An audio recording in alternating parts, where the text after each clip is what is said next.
There's that strange state you go into when you see this person. Your whole body tightens, your breathing changes, and it feels like a swarm of butterflies is living in your stomach. On the surface, it looks romantic, like something out of a movie. But deep down, you sense that something is way too intense. Like a wave has knocked you over and you're no longer in control. It looks like love, but it feels a lot more like addiction. And that's the point. This feeling is less about true love and much more about chemistry that can easily be used against you. When a narcissist shows up and turns on the love bombing, especially during those first weeks, very specific things happen in your body. Your brain gets flooded with dopamine, the same chemical that makes us feel reward and pleasure. You're not just getting attention and compliments, you're getting a powerful neurochemical hit. Your mind registers. With this person, I feel high, euphoric, alive. The problem is that this kind of intensity doesn't come for free. Your system starts to get used to that level of stimulation. Your sensitivity to calmer, natural joy drops, and more pleasure gets wired specifically to them. So when they pull away, go cold, disappear, or start playing weird distance games, you crash. It's not just I miss him, it's a full-on withdrawal.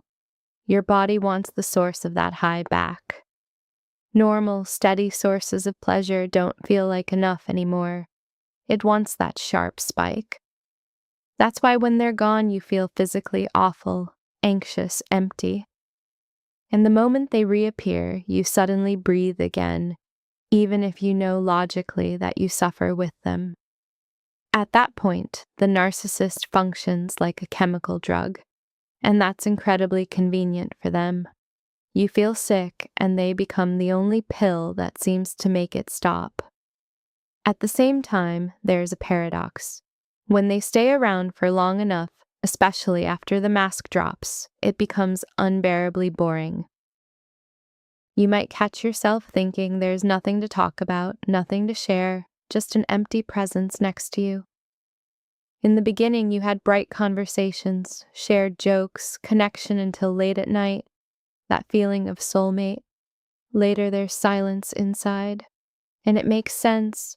That funny, deep, seemingly warm person you fell for was a construction, made of other people's phrases, borrowed jokes, copied behaviors. Narcissists copy a lot. They take lines from past relationships, imitate what they see around them, steal bits of personality and bundle them into a temporary character. When it's no longer useful to keep the role up, it falls apart, and you're left face to face with someone you can't truly connect with. This shows up not just in conversation, but in sex too. A healthy partner is present, engaged, curious about you. There's an exchange. A narcissist often uses sex as a mirror for himself. It's more about affirming his own desirability than being with you. The result is that after sex, you don't feel warm and close. You feel drained and somehow alone. Try to joke and play with him after the mask is off, and you might see a blank, slightly confused face that doesn't even understand where in your words he's supposed to laugh. There is no real sense of humor, no spontaneous, genuine reaction, because there is no inner depth. Any joke is taken as mockery, as an attack, and he moves into defense. Now let's go back to the body. Think about how you react to real danger. A car suddenly swings toward you at a crossing. You jump away, it stops in time, everything is technically fine, but your body shakes, you're cold, your heart is pounding.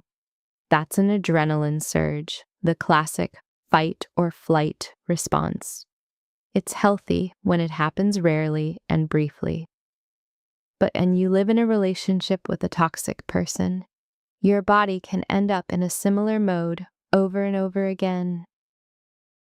especially in the discard phase when contact turns into short, sharp hits. He messages, disappears, reappears, drops half sentences, never finishes conversations. Every ping is like the screech of brakes. Notice what happens when you get a message from him after a break. Your phone lights up, you see his name, and in 1 second your body reacts. Your muscles tighten, your stomach drops, your hands might shake, your heart sinks. That's not romance and not deep love. That's your nervous system responding to a threat. Your body isn't lying. Your mind can invent excuses. He's wounded. His childhood was awful. Maybe this time will be different. But your body remembers the sleepless nights, crying after devaluation, panic, confusion, the feeling of being discarded like trash. It remembers exactly how much pain that contact cost you. So every time this person shows up again, your body rings the alarm. Don't go back there. Don't answer. Don't step into this again. Each wave of shaking, nausea, or tightness you feel around this person is a warning sign. It's your system trying to protect you, even when your mind is still hooked. The problem is that emotional and hormonal dependency pull you in the opposite direction. Your brain is attached to the idea that only with him it feels this strong. Only with him you feel alive. Only through him you get those butterflies. And that's exactly what makes these relationships so dangerous for both your mental and physical health. The constant hormonal swings, chronic stress, lack of rest, anxiety, the endless emotional roller coaster, all of that slowly tears down your immune system. It's not rare to see serious illnesses develop after long, intense, toxic relationships. A body can't live in survival mode forever without consequences. Then comes the painful question, but what about him? Isn't he also a victim? Shouldn't we feel sorry for narcissists? In comments and conversations, you often see lines like, they're traumatized too. They didn't choose this. They don't know how to love. And yes, many narcissists really do have deep childhood wounds. But a wound doesn't give anyone the right to destroy others. They still have a choice to seek help, to control their behavior, to not cross certain lines. A narcissist knows exactly what he's doing when he gaslights you, cheats, humiliates you, pushes you towards breakdowns or even suicidal thoughts. He sees your pain and keeps going because it feeds his sense of power. Compassion for someone's trauma doesn't mean you're obligated to stand there and be their punching bag.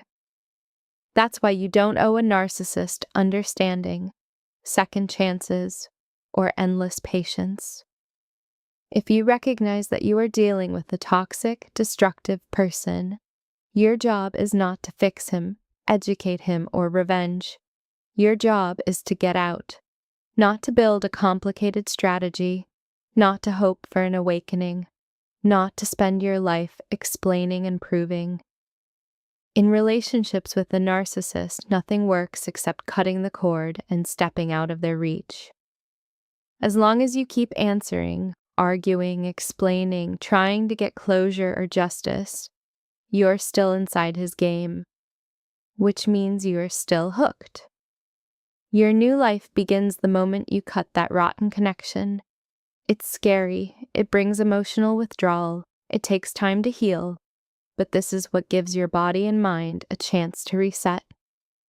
To slowly rebuild a nervous system that isn't constantly in survival mode. To remember that dopamine can come from your own achievements, your creativity, your friendships, peaceful relationships, and quiet joy, not just from chasing a high with someone who destroys you.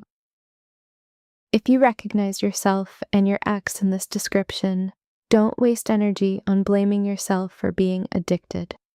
Your body and your brain did exactly what they were wired to do under prolonged stress and manipulation. The most important step now is not to pity him, but to finally take your own side. If this breakdown helped you see things more clearly, like the video, subscribe so you don't miss the next topics, and share in the comments how your body reacts to his messages and sudden appearances. Your story might be the sign someone else needs to finally step away from the edge.